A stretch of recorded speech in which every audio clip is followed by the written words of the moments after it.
নবম শ্রেণীর সকল ছাত্রছাত্রীদের প্রোগ্রেস টিউটোরিয়াল ইউটিউব চ্যানেল এবং ফেসবুক পেজে স্বাগত। আজকের ভিডিওতে তোমাদের নবম শ্রেণীর ভূগোলের পৃথিবী পৃষ্ঠে কোনো স্থানের অবস্থান নির্ণয় অধ্যায়ের ঠিক বা ভুল নির্ণয়। একের দাগে দেখো, অক্ষরেখাগুলি পূর্ব পশ্চিমে বিস্তৃত। উত্তরটি ঠিক। দুইয়ের দাগে দেখো, প্রতিটি অক্ষরেখার পরিধি সমান। উত্তরটি ভুল। তিনের দাগে দেখো, সমঅক্ষরেখাগুলি নিরক্ষরেখার সমান্তরাল নয়। উত্তরটি ভুল। চারের দাগে দেখো, অক্ষরেখাগুলি বৃত্তাকার। উত্তরটি ঠিক। পাঁচের দাগে দেখো, মেরু বিন্দু দুটি ভূপৃষ্ঠের দুটি সুনির্দিষ্ট স্থান। উত্তরটি ঠিক।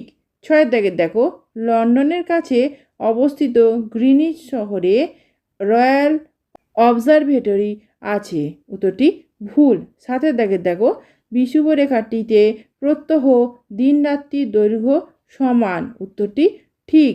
আটের দাগে দেখো, মূল মধ্যরেখা বরাবর হাঁটলে সময় ও নিরক্ষরেখা বরাবর হাঁটলে জলবায়ুর পরিবর্তন হয়। উত্তরটি ভুল। নয়ের দাগের দেখো, মূল মধ্যরেখা থেকে দ্রাঘিমা গণনা করা হয়। উত্তরটি ঠিক।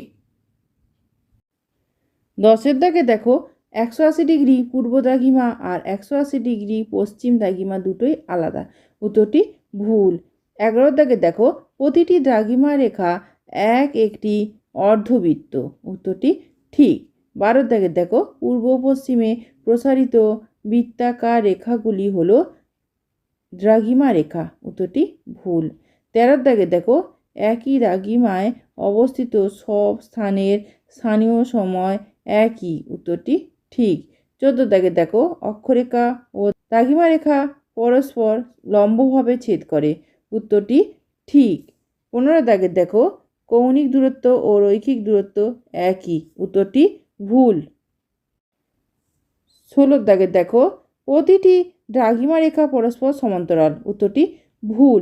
17 দাগে দেখো, অক্ষরেখাগুলি নিরক্ষরেখার সমান্তরালে বিস্তৃত। উত্তরটি ঠিক। 18 দাগে দেখো, সর্বনিম্ন অক্ষরেখার মান 0 ডিগ্রি। উত্তরটি ঠিক।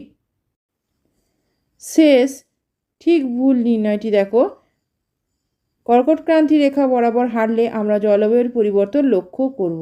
উত্তরটি ভুল। আজকের ভিডিও এই পর্যন্ত। ভিডিওটি ভালো লাগলে অবশ্যই লাইক, শেয়ার এবং সাবস্ক্রাইব করো। ধন্যবাদ।